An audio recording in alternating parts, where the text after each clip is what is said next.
All right, so no one's caught off guard. All right, evening, welcome back to basically our church history class from Pentecost to the present. This is week 2. We're going to be dealing with the years about AD 100 to 313. Basically what happened to the church after the death of the last apostle, the Apostle John, which was about AD 97.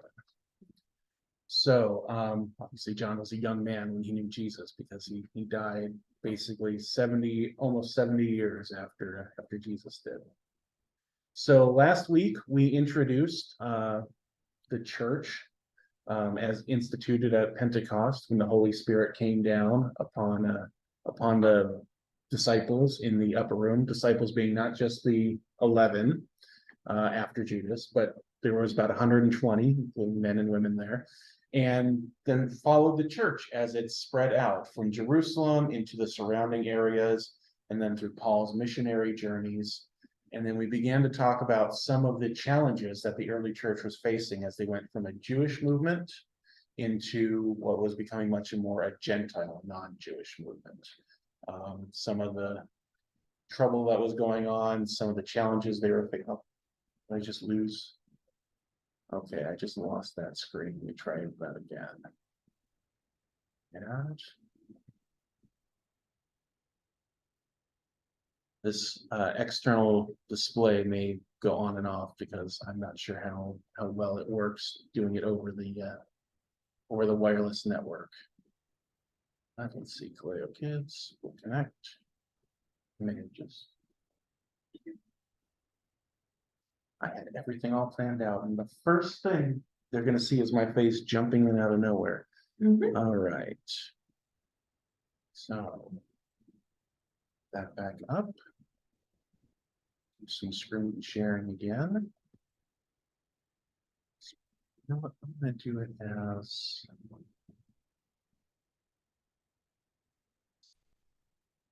this one. And share that. All right, and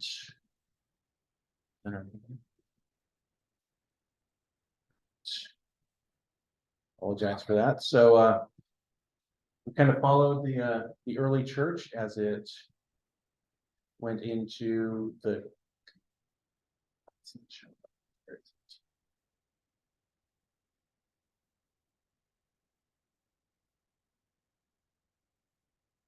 I may have to just talk through the highlighting then, as opposed to more the necessary.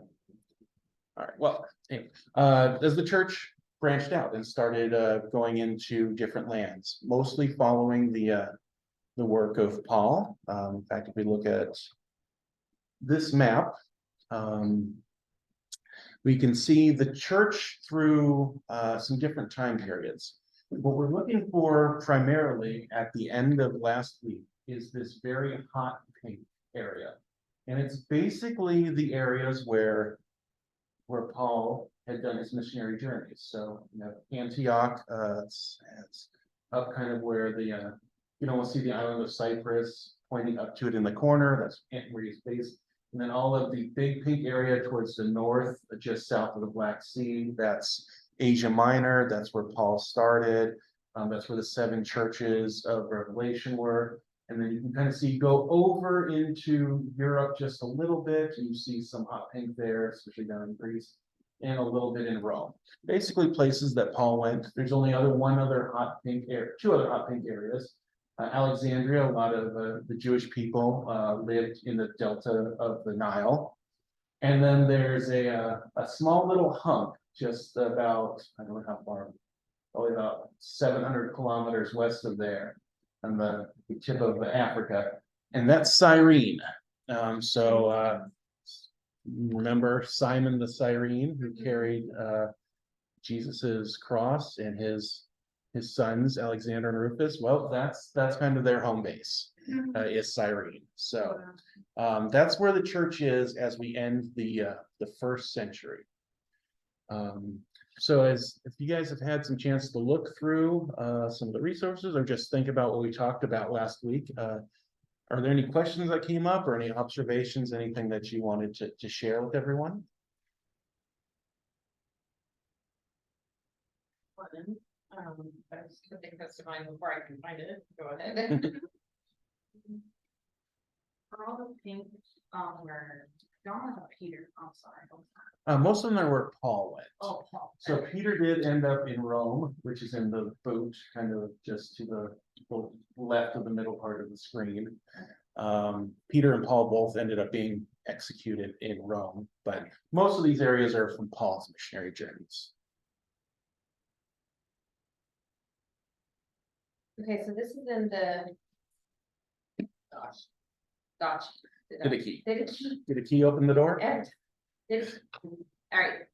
So this is chapter 11 concerning teachers, apostles, and prophets. Nope. Sorry. Oh, I thought it was fascinating.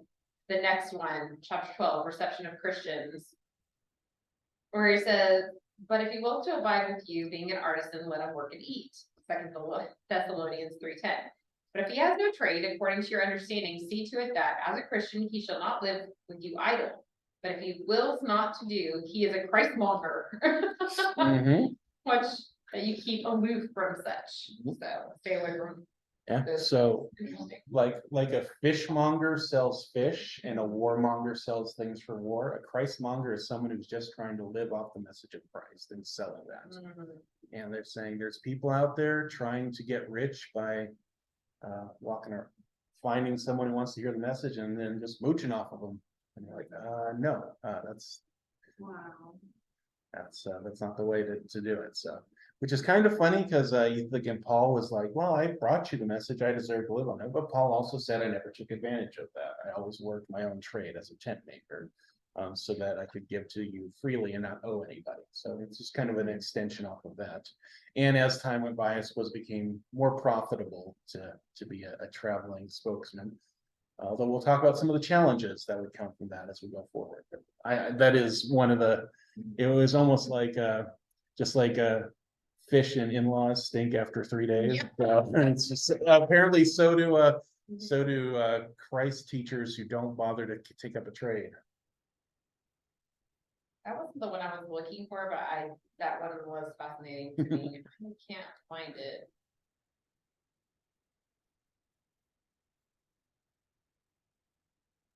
All right, so the Lord's Prayer, thrice in the day thus pray. So why the 3 times was that? Three's I'm not exactly sure. 3 is a fairly sacred number in both Judaism and Christianity. Christianity, obviously, because of the Trinity, which isn't an established doctrine yet, but and even in the Gospels, you're instructed to baptize in the name of the Father and of the Son and of the Holy Spirit. So 3 is a sacred number. 3s and 7s and 40s and 12s are numbers you see that come up a lot in Judaism. 40 meaning basically a long time. It's almost like we say, oh, that's like 100 years. It was like 40. 12 because of the 12 tribes of Israel, and then that was taken up into the 12 disciples. And then 7 is a number of completeness, and 3 is another number of completeness, but not as complete as 7. So were the Jewish people themselves already accustomed to praying 3 times a day? I don't know how often they would. I think so. I mean, Daniel definitely prayed 3 times a day. Yeah. He would turn towards Jerusalem and pray out from Babylon, Right. or Susan, wherever he was at. Yeah, So that probably did. I mean, it's a lot of the yeah, absolutely. A lot of the rituals would have grown out of that. And ritual prayer is something that is, we kind of think maybe isn't quite as holy, but I mean, that was when Jesus was asked to teach us to pray, he taught a prayer. In Acts 2, near the end, when it talks about the early church, would say they would devote themselves together for the breaking of bread and listening to the apostles preaching and sharing them. And it would say, and to the prayers, which were the ritual prayers that like the Lord's Prayer. I love this. This is what I was looking for. It's the chapter 1 of the same thing. talking about all the giving of who you should give to and who you, or if you give to and they're not really a need, it's on them for judgment or whatever. But I like the last sentence that says, but also now concerning this, it has been said, let your alms sweat in your hands until you know to whom you should give. Interesting. So like hold on to it until you know, or I think this is kind of recognizing a reality in the early church that so there was no social services in the ancient world. In fact, things we think about like the value of life, hospitals, educational things, these all grew out of the Christian. These were not standard. These grew out of the Christian church, and people realized that, hey, these Christians take care of each other. And there was a temptation to take advantage of that. You see Paul talking about that to Timothy, I think, about saying, hey, look, if you got some widows there and they're still kind of a young age, then tell them to get married. We're not the social service here. If they're old widows, they're true widows, take care of them. But if they're young widows, let them get married. The older widows can kind of teach the young ones about how to live. And then I think it's in Thessalonians, it says where we bear one another's burdens, but if a man does not work, let him not eat. So each is supposed to carry their own load. So it feels like it's kind of ungenerous, but I think it's a recognition of the fact that, and we'll get to this a little bit later, that the church attracted the lowest of society. And with that, as far as esteem and honor and power, and with that brought a real strain on the church's resources.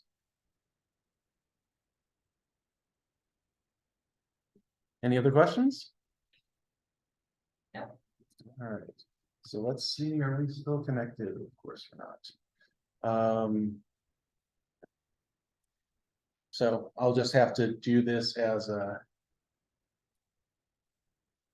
you can see, unfortunately, these are really pretty pictures. But I will be following along on this. We're going to do worship in the early church. I have put the PowerPoint, these slides in the resources. So you can open them up now if you want and look at them on any device that you've got, or just download them later and look at them in pretty little pictures. But what we have here are some different parts of Christian life. The largest picture towards the right is some Roman catacombs. The church at this time was an underground church. We're going to talk about why. In some cases, it was literally underground.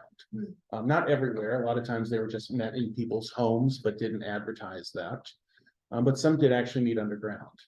The top left is a baptismal font. It's in the shape of a cross.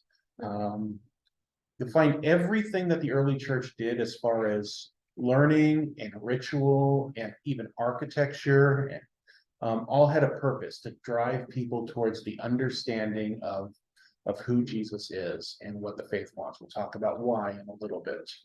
The second picture on that left side is a love feast, an agape feast, which was a meal that the church would have together before actually having communion together.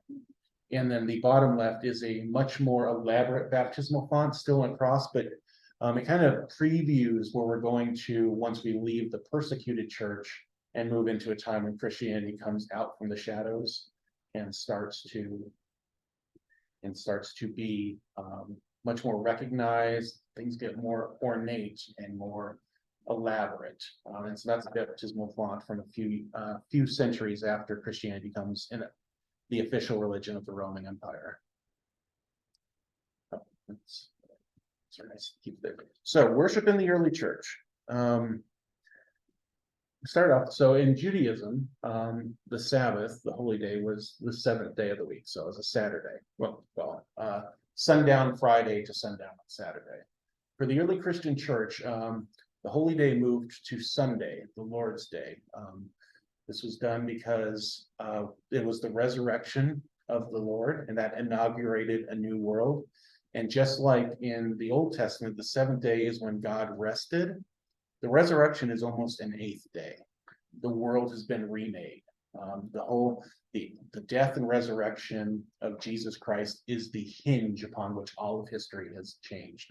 So Sunday becomes the day of worship where they gather together. They would have a love feast, which was a meal together, and that would precede communion. However, communion wasn't available to everybody. Only those who had been baptized were allowed into the Lord's Supper, or communion. Those are the two sacraments that the early church recognized. And this was in response, I think, primarily to two major problems that the church was now going to face as they continued to go out into more and more pagan lands. First, how do you bring pagans into the church when they know nothing about God? Earlier, you'd start with the Jewish people, and then you'd have the Jewish acolytes. So they would be Gentiles, but they had converted to Judaism, so they knew all about God. Then you would have the God-fearers. So they were still Gentiles, they hadn't converted, but they wanted to learn about it. Yeah, they understood. They're now moving out into more and more away from the Jewish centers. And so people who have no idea who this God is, how do you instruct them, take them from their pagan rituals, their pagan gods, their pagan deities, and let them understand who God is, who Jesus is, and what this life is all about? And second, the church is not recognized, is not allowed to exist in the official Roman Empire. It was tolerated at times, persecuted at others, but there's always a sense that there could be spies, that there are enemies, that the person you're talking to could very well turn you in, and you would then be apt to suffer or to die for your faith. Now, the early church wasn't opposed to suffering for their faith, but they didn't go out seeking it. You would be called a false martyr if you sought after that. If you took up your cross that was laid before you, that was true martyrdom. But if you went out seeking it with kind of like a death wish or because you wanted to be honored, that was false martyrdom. So they needed to protect the church as much as possible from those who would spy on it and those who would turn it over to the authorities. And so the early church developed what they would call a catechesis, a program which is instruction in the faith. And it was a very in-depth process they put you through. It wasn't just like a 4-Sunday class. It wasn't a 3-month class. It wasn't a class. It was a 3-year apprenticeship cycle. Wow. In which you would first be one who was interested, and you would say, all right, they would bring you in and they would kind of give you the basics, tell you a little bit about it, and you see how you responded to it. And if you didn't want to respond, you go on your way. That was fine. But if you decided that you did want to go further, you become basically someone who was on the path to baptism. And at that point, they would, in a lot of ways, really micromanage your life. They wanted to make sure that you were living a life free of sin, that you were living a life of love. They would have an established member of the church be your mentor. And if they gave a bad report about you, you could not be baptized. You could not join the church. You had to be serious about this because Christianity in the 2nd and 3rd centuries was a life and death matter. They did not want people coming into the church who did not understand that. They did not want people to take up their cross lightly. And they did not want enemies coming in, spying out everything and bringing the whole thing down. And also, as a persecuted religion, if you were to be baptized and then to turn away, that was a huge apostasy. That was to turn away from the living God. And that could damn your immortal soul. And to have heard and tasted the truth and then to fall away, as it says in Hebrews, for man, it's impossible to return. God can still return you, but it is a state to which they did not want anyone to go. So they took them through this massive 3-year cycle of learning about the faith, learning how to live the faith, starting to be introduced to the community. Men and women. And in that 3rd year, 40 days before Easter, it's the period of Lent. Though it wasn't really called Lent at the time, but for 40 days, like Jesus's 40 days in the desert, the people preparing for baptism would fast. And they would come together. They would be a real intense period of reflection, of meditation, of intense scrutiny. And at the end of that, you would be brought up before the leaders of the community, and they would decide whether you could proceed to baptism or not. If you were allowed to go forward into baptism, starting on Holy Friday, so Good Friday, you would start an intense fast. It would be a total fast until Easter morning. And then Easter morning, they would bring you to the baptismal font. You would be, all your clothes would be taken off. You come naked. So they had men and women separately. And you would go down into the water, and you would die to your old self, and you would rise a new creature, and you would be welcomed into the church. They would put on white garments to show that your old garments have been thrown away. Those rags, they're nothing. Yeah, that part is it. You are now clothed in righteousness as part of the church.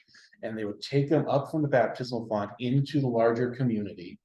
And there they would, for the first time, experience the full mystery of the church, which the mystery of the church is essentially communion. They would have all the teaching available to them. They would participate in communion. They would be full members.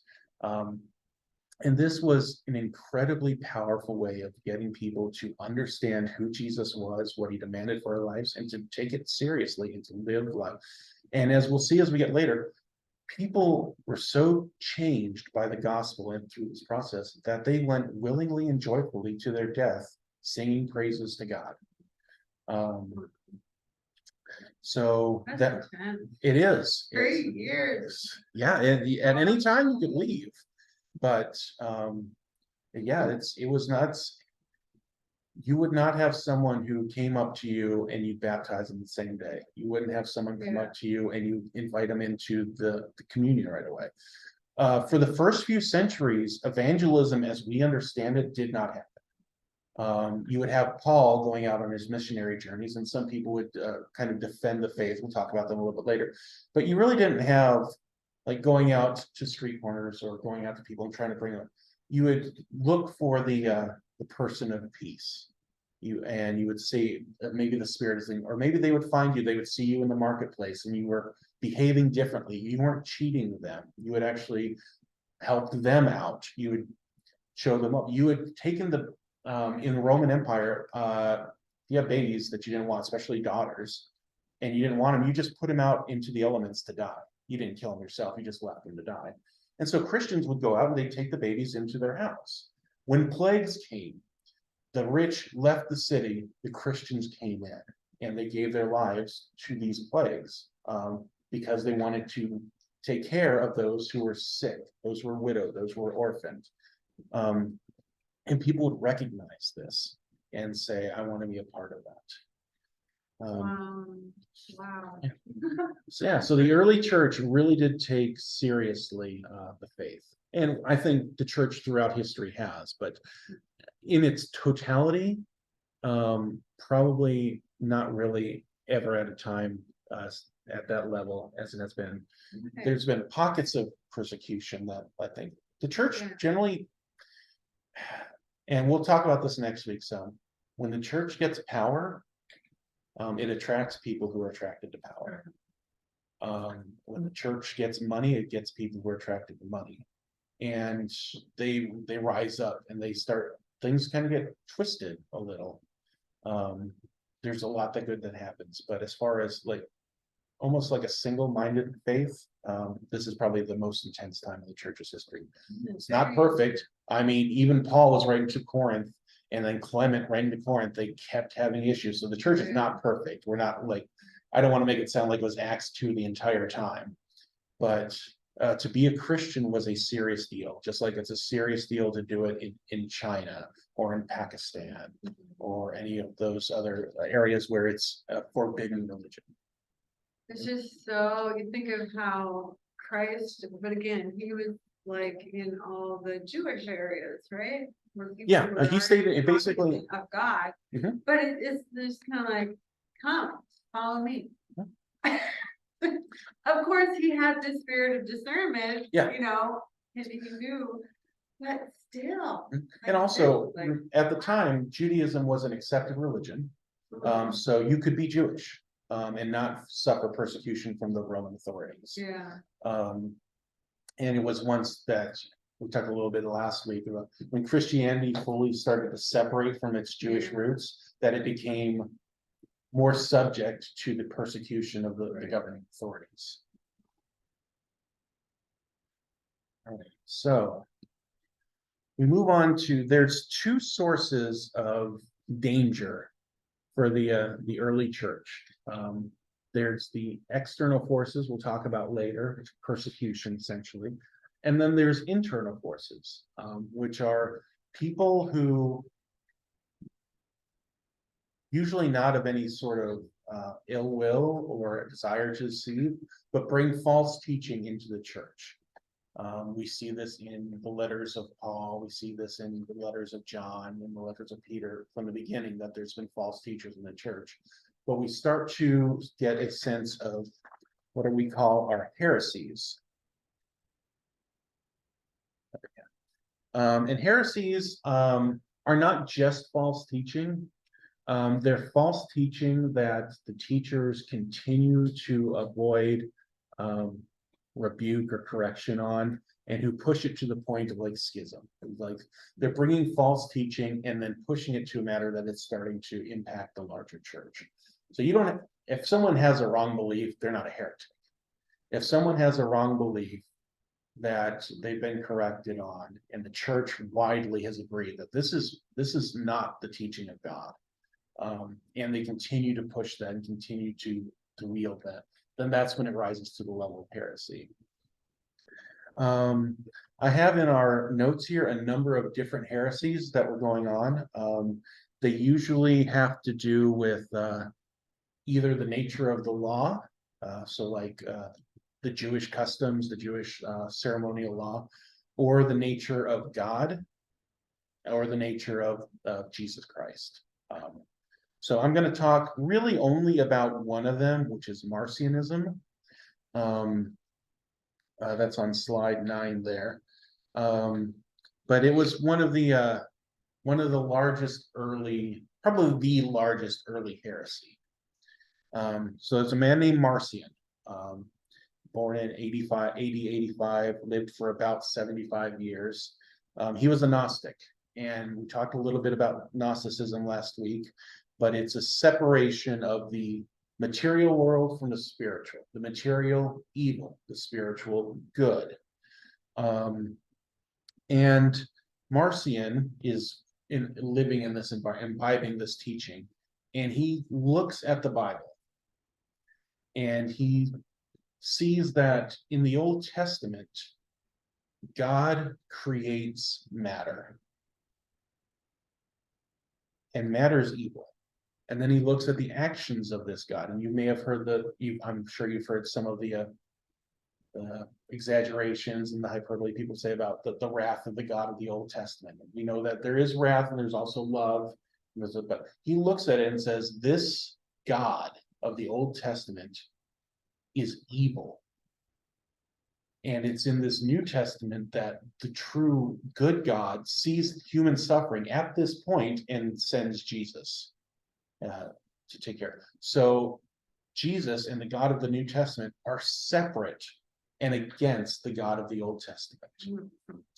And he does this by he supports this by saying the Old Testament's irrelevant. The Old Testament is the story of the God who created evil matter, whom we must destroy.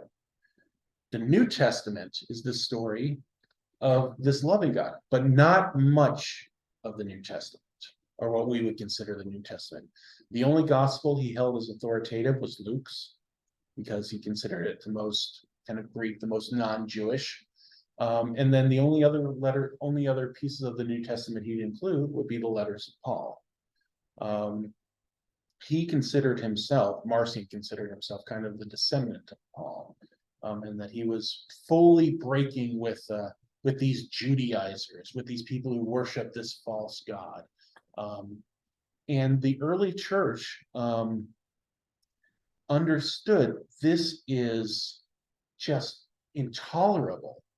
It's a denial of everything that Jesus taught. It's a denial of everything that God had revealed through his work in the Old Testament and through the New Testament. And they came together and said, this teaching cannot stand. And so when you're fighting heresy, it's a battle over authority. Who has the right to say what's correct and what's wrong? And so the early church developed a number of different institutions to defend the faith. And these are, so I'm going to move on to basically slide 15 at this point.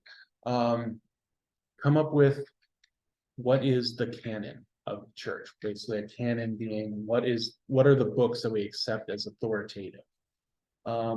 They introduced they institutionalized the church much more formally. And then they brought together statements of belief about the rule of faith, creeds and councils where they got together to discuss these things. And so we'll start off by talking about the institution of the canon, which is essentially how do we know which books are supposed to be in the Bible. So the term canon means a measuring rod, which is something, well, how do we measure our faith against what's true? And that measurement, that what we would measure ourselves against would be the true books of the Bible. So the Old Testament, we talked a little bit about last week. The Old Testament is simply the Hebrew Bible. It's the Bible that they grew up with in the church. And then they had to decide what is the New Testament. So against Marcion, they expanded it beyond just the Gospel of Luke and the letters of Paul. They recognized that there were 4 Gospels that were used by the church, considered useful by the church, and had authoritative authorship for them. So to understand how a book was included in the New Testament, the criteria were primarily, is this book used in worship? Worship was considered a real source of authority. Like we have built how we worship God, how we worship together. The way we worship, the way we pray, influences what we believe. It's not just what we believe influencing what we worship. The way our fathers had worshipped was passed down, and so that becomes important. And so the letters and the Gospels and the writings that were included in the churches were considered authoritative.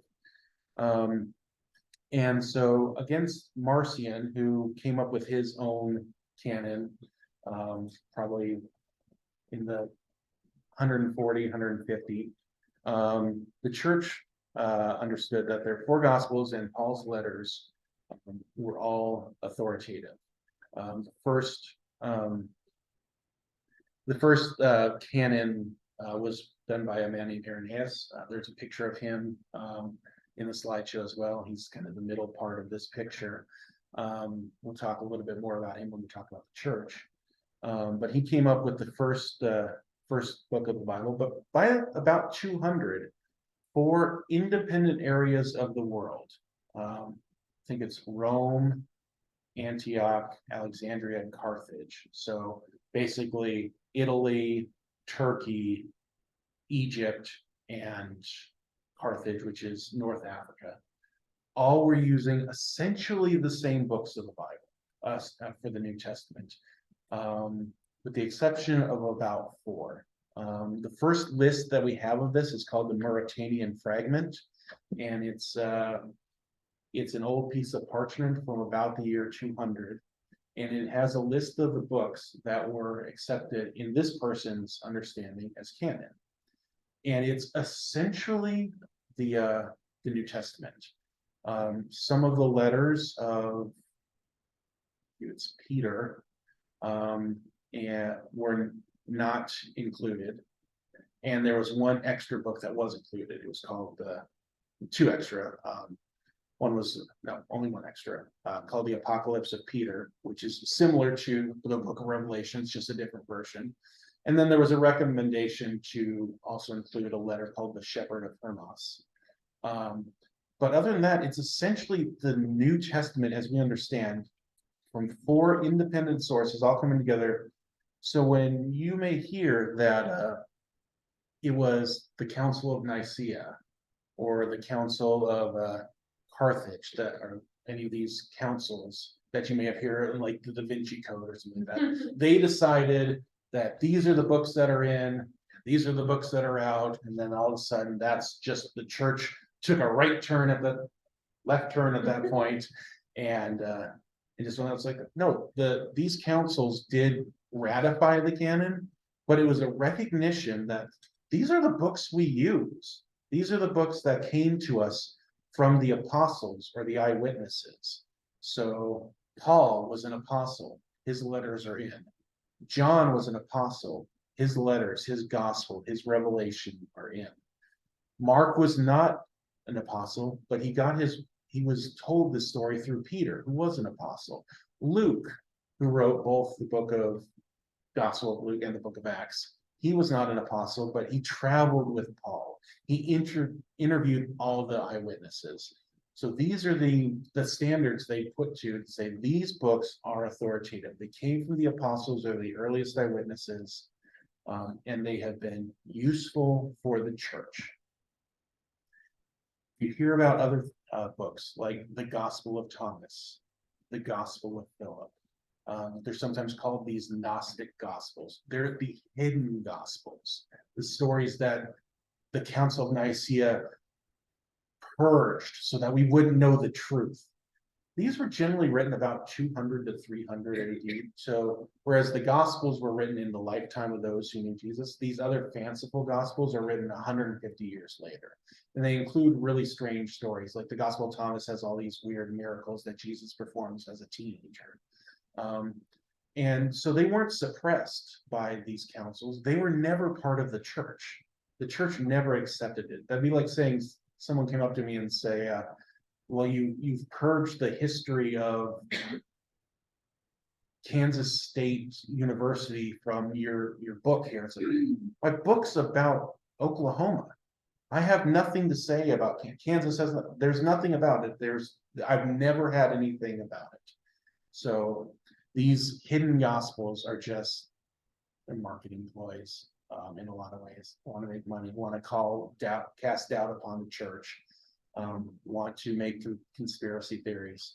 But the Bible as we have it was pretty early established, and with really very little difference. It was only some of them, as I said, came in a little bit later. As I said, yeah, this book really was written by Peter. This letter, we're going to include these, but these were the books that. And by doing this, by setting up a canon, you have an authority against which you can test these different heresies, these different doctrines that are floating around. But there's also an idea that it's not just the Bible that has the Holy Spirit working through it, but it's also the church. Bishop in Lyon, France. If you look on any map, you see there's a town in kind of central France called Lyon, and he was a bishop there. His name was Irenaeus. And he wrote a wonderful treatise called Against the Heresies.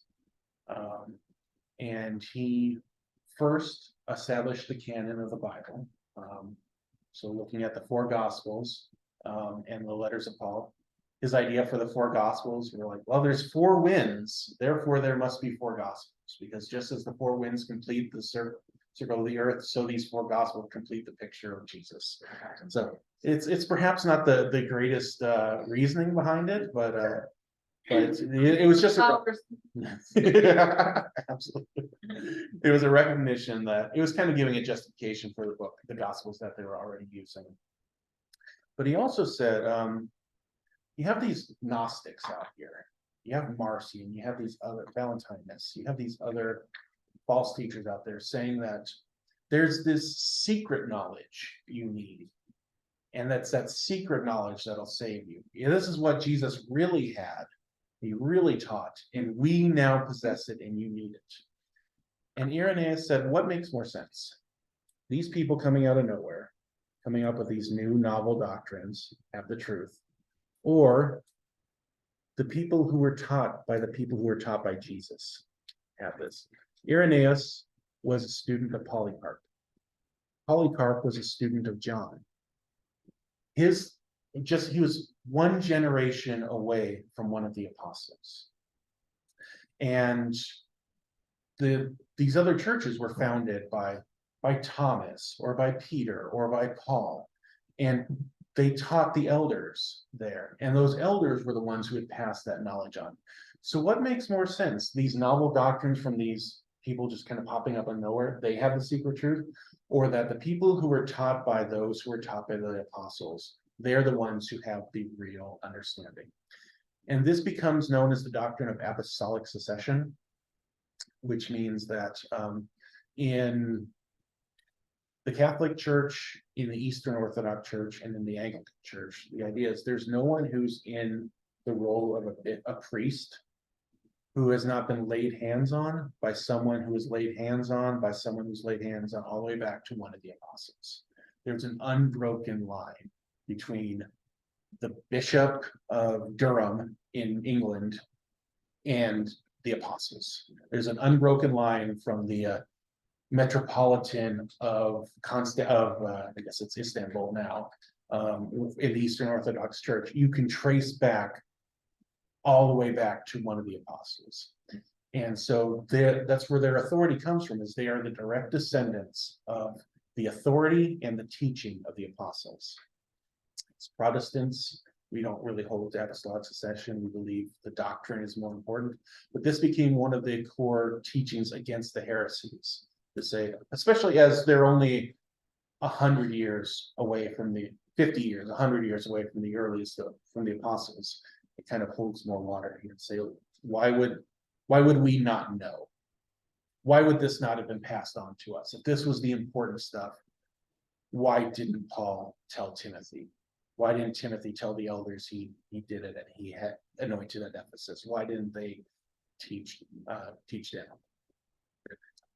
down? What this ends up doing is it starts to codify the hierarchy of the church. The bishop, which in the beginning, a bishop was just kind of a leader of a local congregation. It was kind of like a head of the elders.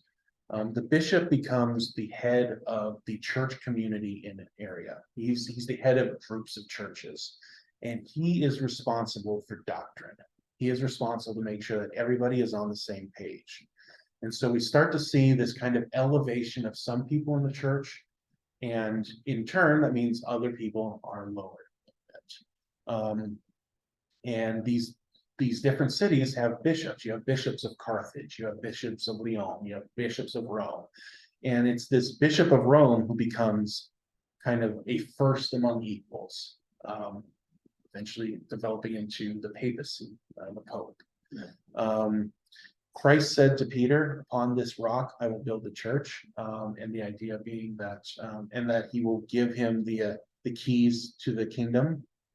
And therefore, when that passes, so Peter goes to Rome, and then he's killed, and he was the first bishop of Rome. So the next bishop of Rome carries that authority down from him. And then after him, the next one comes, and he carries that authority. Next comes Clement, and he becomes the bishop of Rome. He carries that Peter authority, the seat of Peter. And how are they selected? Is it the same apostolic succession or whatever, where Peter is, or someone is apprenticing under Peter and then they pick up the bishop? I think it's kind of like, I think it's more just, essentially that, I don't think they initially do it more of kind of where we consider formally, is this, you recognize who the leader of the church is. It's just like, how Jesus spent a lot of time with Peter, James, and John. Well, Peter would have spent more time with these folks. He would have laid hands upon them, passed on the Holy Spirit to them, taught them, and kind of raised him up as the next leader. And so early, it's those who are just, the elders of the church, and I don't imagine they cast lots like they did in Acts 1, but there would be a leader who would raise up. That becomes more and more formalized. We have a rigid priesthood, and then a rigid hierarchy of the church with bishops. But I don't know exactly, to be honest, I don't know exactly how it's chosen, but I feel it's pretty organic in the early church before it comes formalized a little bit later. So we see the beginnings of the papacy, and we see the church starting to become more of an institution than just a community. Done for a perfectly legitimate reason. False teaching was bringing people away from the faith. It was leading people to destruction. And he, like Irenaeus, he knew. I was taught by a man who went to martyrdom after 86 years because he loved Jesus so much, and he was taught directly by the Apostle John. There's not something that you know that I don't. I'm not saying I know everything, but I know what you don't, and you don't know what I don't. So it makes sense, but we start to see that kind of break away from more of a family into more of an institution. There's a call to,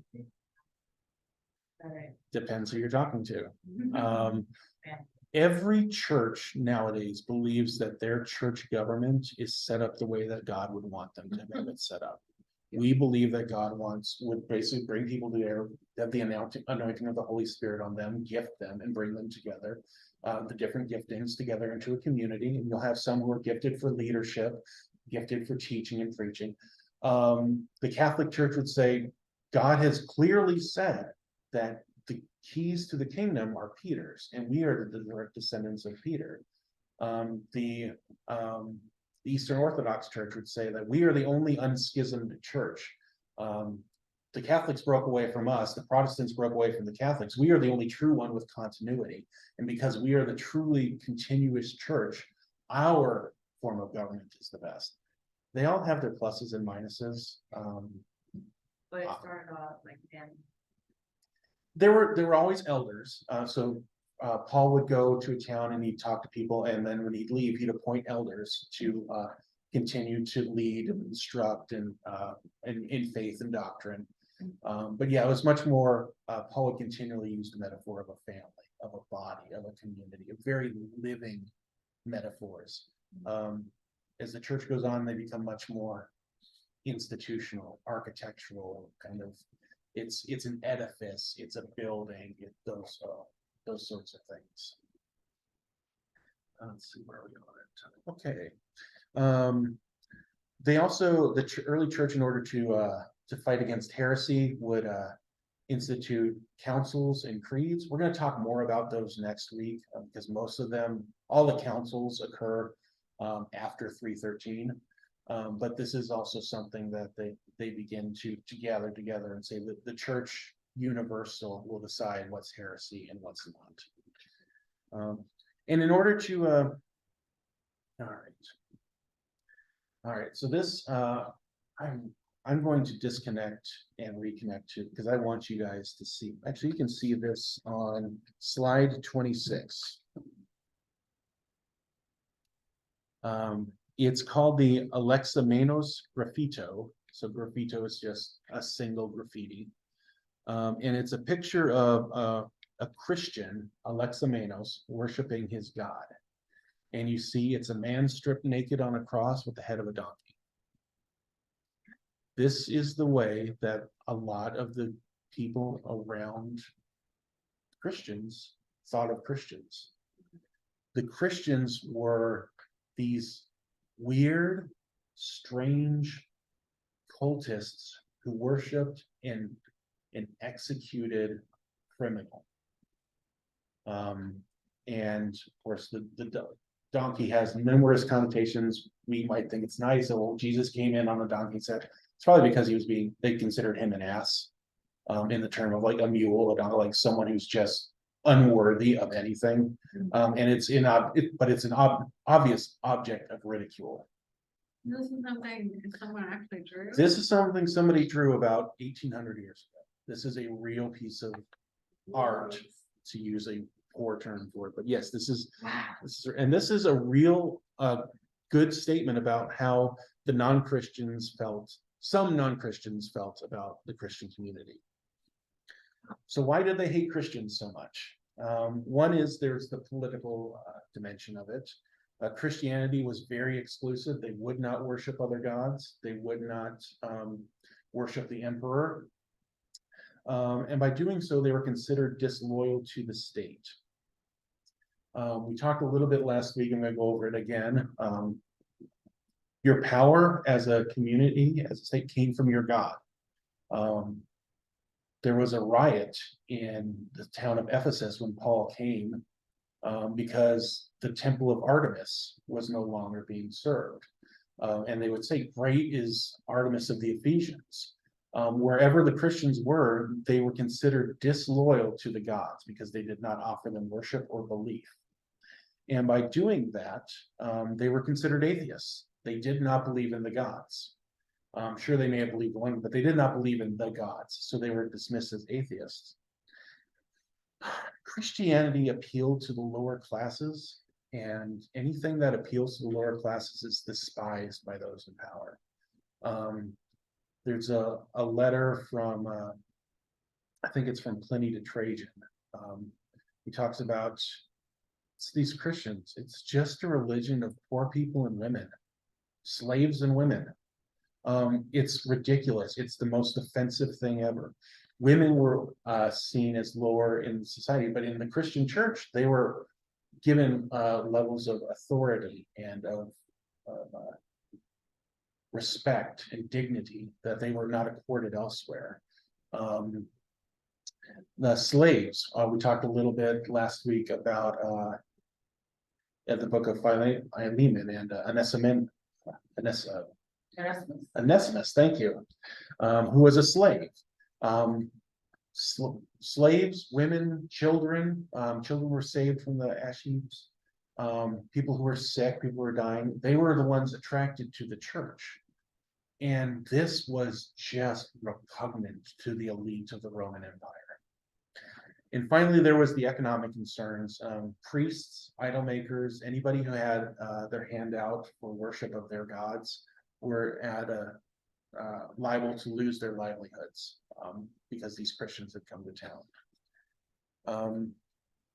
So the church attempted to answer many of these complaints.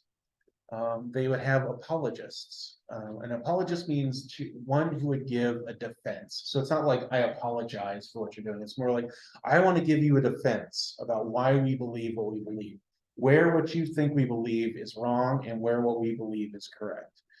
There were a number of superstitions and rumors, conspiracies that were going on about the Christians because they were brothers and sisters.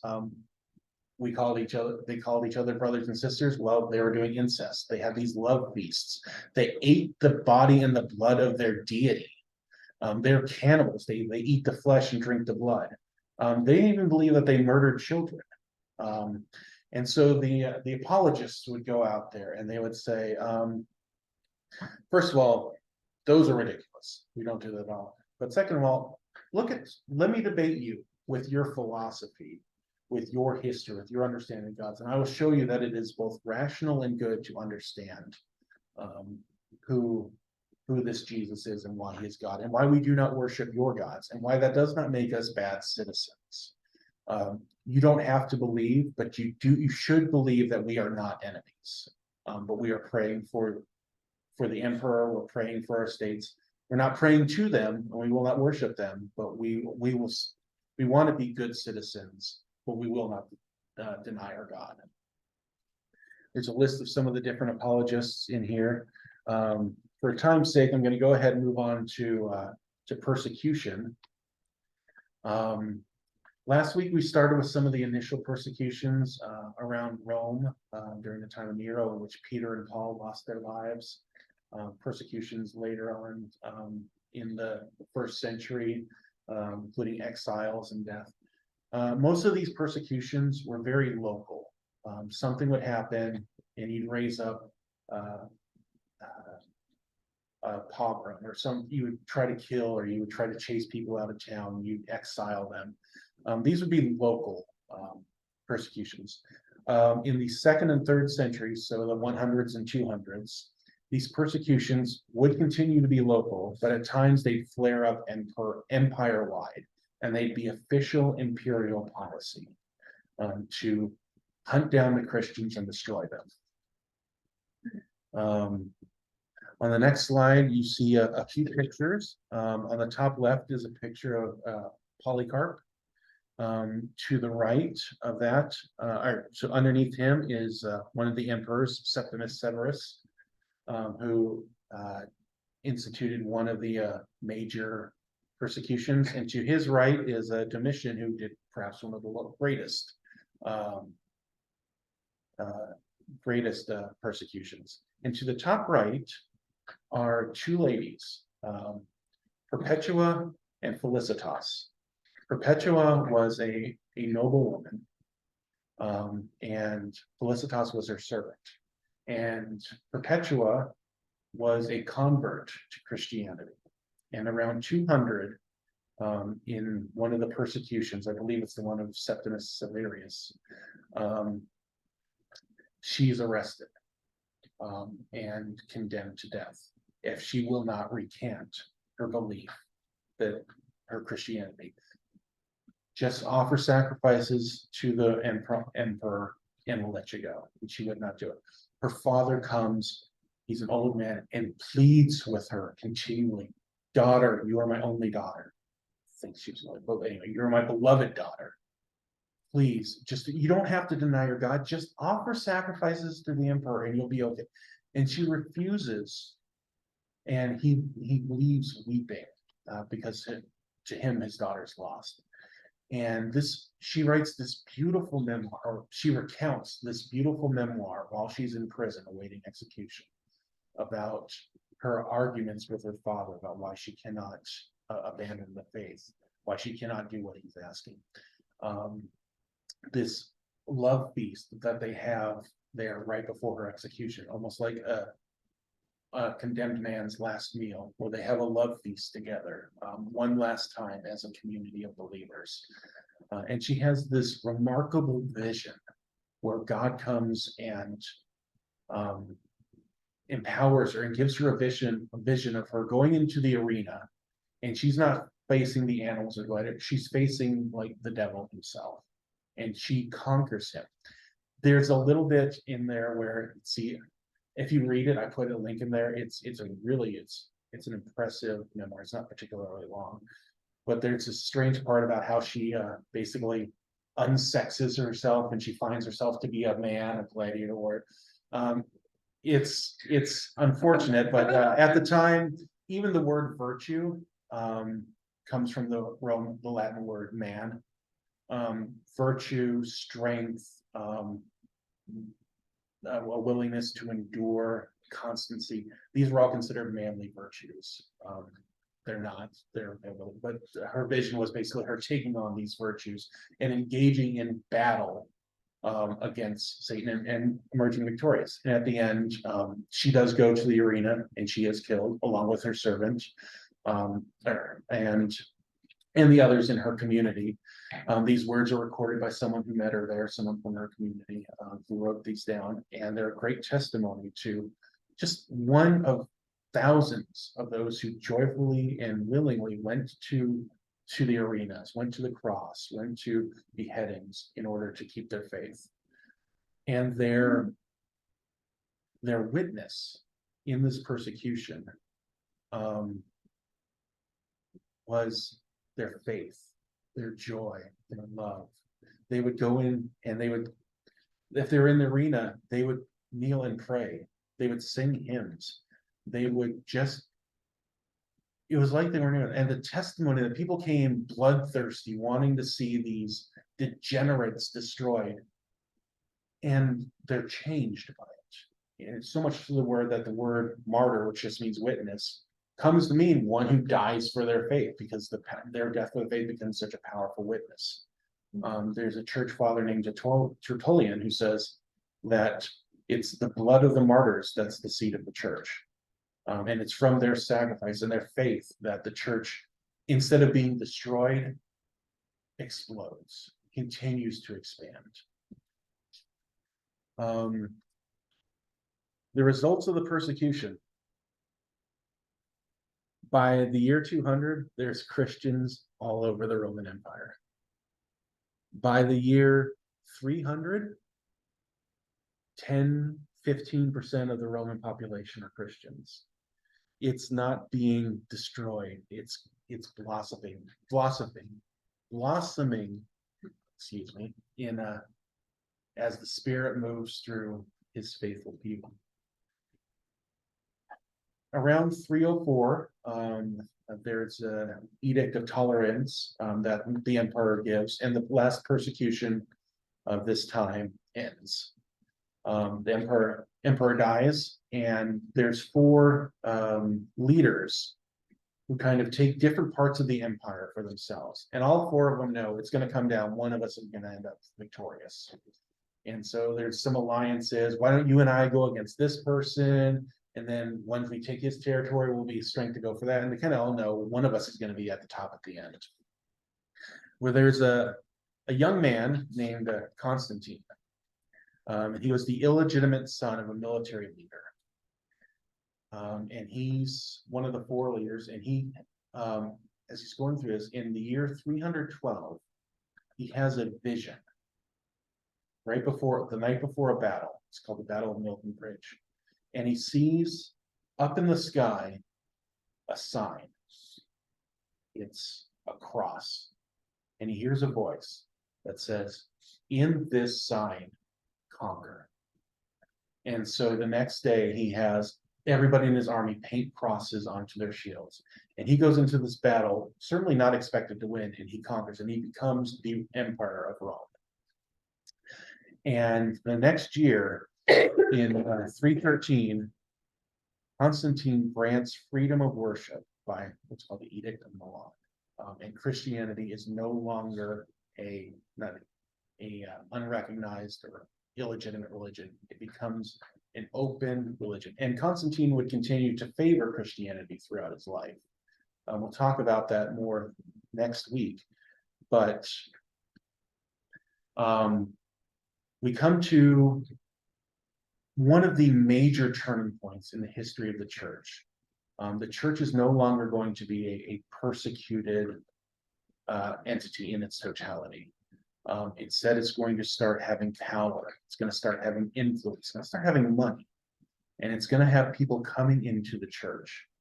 And that's going to make a radical change. And that's what we're going to pick up next week. But as you can see up on the map, we started with those hot pink areas. By the 3rd century, we have all the pink areas. And the Roman Empire, the parts, all those pink parts, plus the part in yellow, those all become safe for Christianity in 313. Wow. So in the span of in the span of 100 about 200 years. Yeah. Here's the light. So in 100 years, it goes to the light pink. In 200 years, it's all the pink and the yellow. It's everything but the purple. In 200 years. Christianity. No. It's every instrument of the world is against them. Yeah. But if God is for us, who can be against us? So what now? We come to a brand new world, and it's going to be a beautiful world, and it's going to be a terrible world. And we're going to talk about some of the the wonderful things that God has done through his church and some of the terrible things that the church has done through their own choices. That is for next week. All right. So looks like we have about 25 minutes or so. If anybody's got any questions, comments, anything that they want to go through, be happy to take any questions we got. So you went through a number of the heresies of the time. Mhm. So I would expect that through the rest of the time up until now, there's plenty of other heresies that Yes. have come up. What are, I guess, current heresies, and do they have titles or names like this now, or do you think it'll be a while before we can look back and say, oh, that was this or that was that? So heresy, to most of the heresy kind of establishing is mostly a first millennium sort of thing. So there are heresies now, but they're not really considered universally as such. Heresies were often described by ecumenical councils, which just basically means councils of the entire church. We don't really have those anymore. The Eastern Orthodox don't really have many councils with the Catholic Church, and the Protestants generally don't join those at all. So we don't really define heresies as such. There are heretical teachings that are out there, and when you try to describe them, you're all the thing about heresies, every heresy comes from people reading the Bible.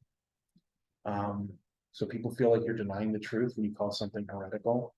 I personally think that much of the word of faith movement is heretical in that it ascribes to almost like a magical sense of if I pray the right thing, if I say the right thing, God has to do what I tell him to do. He has to make me healthy, wealthy, and wise. Which is exactly the opposite of what Jesus teaches and what has been the witness of the church throughout the last 2,000 years. I like the way Bonhoeffer puts it, which is he is in the 20th century, ended up being executed by Nazi Germany. But he said, whenever Christ calls a man, he bids him come and die. That might be a little grim, but it's a reality. It's like we are to sacrifice, we are to offer everything, and that includes our lives. And it's not because we think there's a vending machine in the sky that's going to make everything, make us rich. It's because God is God, and so him.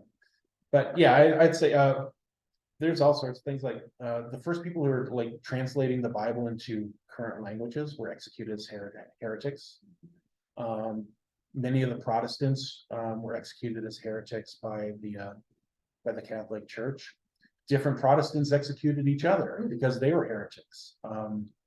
There's a group called the Anabaptists, who they're called radical reformers. They're they're kind of ancestors of evangelicals in some ways that very much go to the Bible. We don't have any authority outside of the Bible. And one of the big things was believers' baptism. So it's like if you're baptized as a child, you weren't baptized, and so they would rebaptize. Anabaptists would be to baptize again, and this was offensive not only to the Catholic Church but to the what they call the magisterial reformers. So the people who had state churches, so like the Calvinists in Geneva, or the Presbyterians in Scotland, or the Anglicans in England, or the Lutherans in Germany. And so if you were an Anabaptist, you would sometimes be condemned to the third baptism, which was death by drowning, because you were a heretic. So heresy is something we need to be aware of, but it's also a cudgel, a weapon that's been used against other Christians, and sometimes because there's just disagreement, and sometimes because there's a desire for power.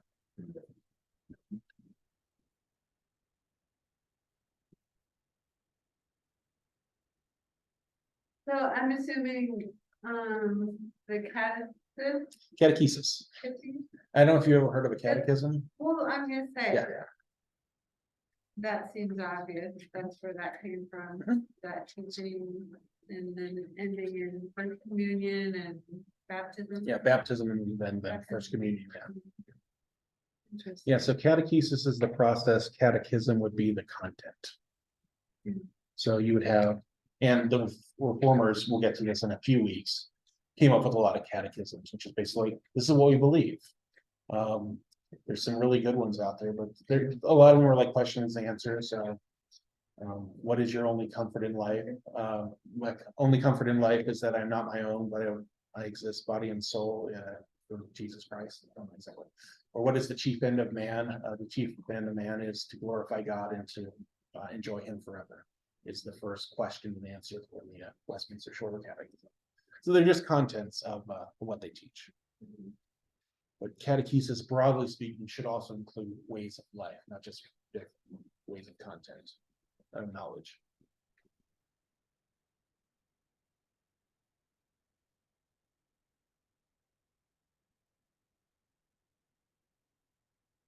Is that, okay, you might talk about, it, but in this line, conquer about, thinking. Yep. He's saw vision of the cross. Mhm. So painted it on the sheet. Yep. Is that where like many years later, the,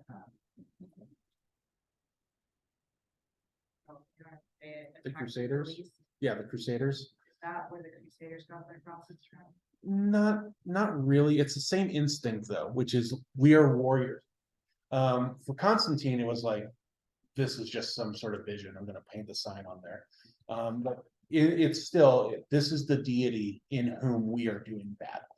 And so the Crusaders would paint crosses on their shields because they were marching and killing in the name of Jesus, the crucified. So that's why they would put it on there. Same way, like a soldier would put a flag on there. It's like, this is who I'm marching under. And then, So, oh. no, go ahead. So you were talking about the apocalypse of Peter, Yes. which is like Revelation. Mhm. So I haven't read it, so I don't know how much time. I'm like, okay, so they like both had the same vision? So apocalypse, this is what's really interesting. We think of apocalypse meaning the end of the world. Apocalypse, and as a genre of literature, which is what these are, means an unveiling. That which is hidden has been revealed. So the apocalypse of John, which is his revelation, is just the opening up of his eyes to spiritual realities. And it's the same for Philip. So it's a specific, you're usually taken up into heaven and your eyes are open to a spiritual reality which you can't see otherwise. That's an apocalypse. But because the most well-known apocalyptic literature is the book of Revelation and it deals with the end of the world, apocalypse now becomes almost like the end of the world, the Right. site of Armageddon. Like Right. this. So So I mean, maybe they had similar visions. yeah, I actually don't know what the apocalypse is, but they're generally pretty similar. There's only one other piece of apocalyptic literature in the Bible. It's the second half of the book of Daniel, which if you've read it, Yeah. is weird. Highly symbolic. And the symbolism has a real language to it. And they're usually designed to try to address a spiritual reality in terms of it. So, so yeah, I would assume that the apocalypse of Peter is very similar, highly symbolic, highly weird, hard to understand, easier to understand at the time. Kind of like Yeah. trying to understand a political cartoon today versus one from like Right. 1880. Right. There's so different Right. things, and now we're 2,000 years Yeah. apart from it. And then you were talking about some of the books that were not included. Yes. Because they were just really bizarre Not stories and stuff. so that's not why they weren't included. That they were bizarre and they were weird, but they weren't included because they were not apostolic. They Right. weren't useful to. They hadn't been used by the church. Okay. So one time I got this children's Bible at a thrift store, Mhm. nice thick one. It just had beautiful pictures. I didn't look at it that well. I'm just like, oh, cool. Mhm. I took it home. I start reading it and I'm like, what? And then I'm like, well, okay, you think about Jonah and the weather. I got rid of it. Like, wow, really bizarre story. Yeah, it's, and that's, there's a number like, the Church of Latter-day-Saints, the Mormons consider themselves a Protestant church, but they have different churches. So if you look at some of their children literature, you'll feel familiar and then feel really weird. Yeah. So, Yeah, And I then- mean, they had the biblical kid Mhm. stories in there, but then it's like, okay. Seventh-day Adventists, Christian Scientists do a lot of the same sort of things. Oh. It feels, it's like, wait a second, this isn't right. And so, yeah, I definitely understand that. There's a lot of, there's a lot of books that are in the Bible. It's more kind of like, there's a lot of letters, there's a lot of stories that weren't included. A lot of them are considered useful, and like, I put in the resources, the letter to Clement, and that was considered. I mean, the church in Corinth is supposed to listen to that, because that is it. That's a bishop, it's a man who cares about you, someone who learned from Peter and Paul. And there's nothing that's supposed to be in there that's like anti-God, but it doesn't hold the same authority. So the books of the Bible are ones that are considered fully authoritative and have been proven useful and have direct ties to those who lived with Jesus. Was there any books that were written by women? Like, I've heard that. None that we know of. The only one that potentially could be would be the book of Hebrews, but that's a very minor position. People think that might have been written by Priscilla and Aquila, who Paul commends many times in his writings. She actually has her name first. She's considered, because of that, considered probably the better teacher over her husband, and of more repute within the church. She also taught Apollos, who's one of the first great evangelists of the church. And because it doesn't have a name, people will say, well, that was suppressed because later on you couldn't have a woman have written a book, so we had to take her name off of it or something. But there's a number of Go different back and people. read Perpetuation.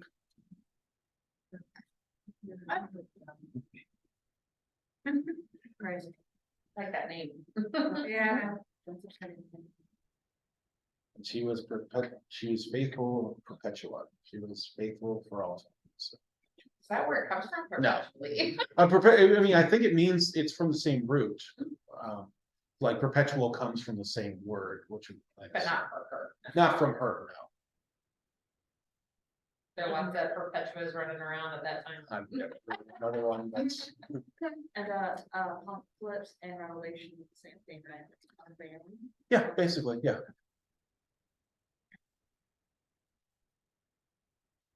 A lot of information.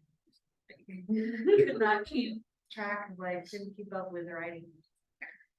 Next week's gonna be the hardest one because we did 200 years of one branch of the church. Next week we do 1200 years, and the church starts to branch off. So it's gonna be breakneck, and I'm gonna ask your indulgence as I skip over literally thousands of topics we could talk about. Do you think the kind of, not the term for the word, but the 3 years that they spent to kind of train up people to consider Yeah, the Make this catechol decision? period, yeah. take it so seriously? Do you think that there's validity in that? I mean, maybe not 3 years and maybe not whatever, maybe not withholding baptism, but like they were disciples. I think there's a lot that we can learn. Like, again, I agree that we're not facing the same challenges that they are, so we probably don't need to do a 3-year period on it. But I do think we take conversion too lightly. That it's just a decision that you make, and then it's all over. I think there's real discipleship that the church needs to learn to do.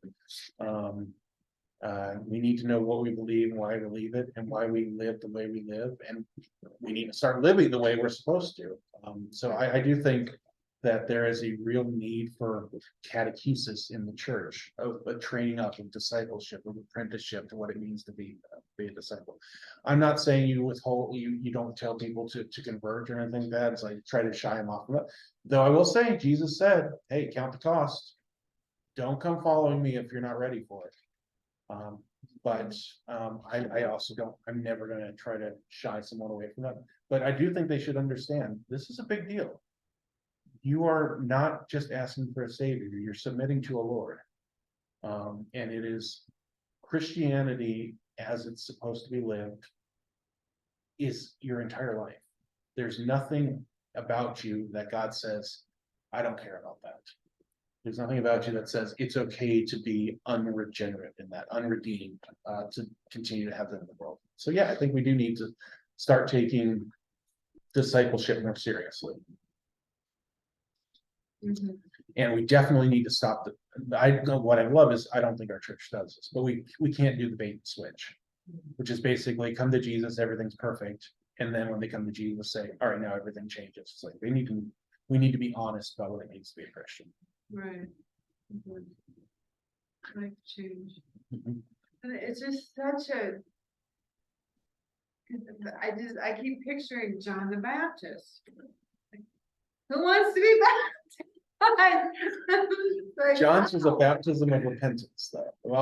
Though Jesus' disciples did baptize as well. These are baptisms of repentance, which is like asking for, like, turning away from your sins. But they're different Okay. baptism from now. Even in the early church, people were baptized very quickly. Paul talked about, I'm glad I didn't baptize. I did baptize you, and I baptized you, and I baptized you. Philip would baptize the Ethiopian eunuch right hands. But there's a few things that kind of made that a little different. One is there's no church at this time. Right. There's no community you're joining. When Paul was baptizing someone, he was founding the church. Right. So it becomes a sort of a different thing. Right. And the church is still tolerated at this time as Right. And these people were up against so much, like you were saying, spies and yeah, and it's like wow. when Paul was baptizing someone, it was almost someone who already knew what a Messiah was, who Yahweh was, what Sabbath is. Yeah. And then it's just, okay, this Messiah who is prophesied, Right. this son of Yahweh, it's Right. Jesus Christ. Right. You don't have to teach him, okay, why is there only one God? Yeah. Can he die? Was he born from something else? Was he founded out of did he create the world out of violence? These sorts of fundamental questions that, like, people in the early church, the apostolic church, didn't have to answer because they all were well versed in Judaism. Right. Paul already said about Sabbath, but I was not listening. Huh. Writing down so much. So I recently heard that like the Sabbath was actually like a Saturday or something. And then over time, because like these greedy like companies and stuff, government wanted to control people more, so they moved it to Sunday. So you're half right on that. The Sabbath was Saturday. It was the seventh day, the day when God rested. And so because God rested, he did that as an example that his people were also to rest. It was a day to be holy and separate. You're not going to do commerce. You're not going to go out and do work. You're going to just rest and be with God. With the early church, the holy day moved to Sunday almost instantly. Sunday was the new holy day because Sunday was the day when Jesus was resurrected. So it was the new, instead of basically the seventh day, we're now celebrating the eighth day. The whole world has changed because of the resurrection of Jesus. And so, yeah, it's pretty quick that the church moves to Sunday being the holy day. And calling it Sabbath is true in some ways, and it's still supposed to be a day holy and set apart to God. But it's also not Sabbath in the same way that it was in the Jewish times. but I consider it a Sabbath, and I consider it the Sabbath, but it's a bit of a separation from the Jewish Sabbath that there was before. But that's why we meet on Sundays, in continuity with the resurrection. Thank you for all your work on Yes. that. My goodness. Ew, I enjoy it. All right, and we're going to